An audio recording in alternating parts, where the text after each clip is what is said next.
अकोला महापालिकेच्या सभेत भाजपचे स्थायी समिती सभापती विजय अग्रवाल आणि शिवसेना एकनाथ शिंदे यांचे नगरसेवक सागर भारुका यांच्यामध्ये चांगलाच वाद पेटला होता।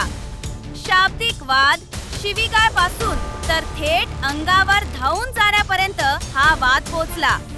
यावेळी सभापती विजय अग्रवाल यांनी भारुका यांना 15 दिवसांसाठी निलंबित केले।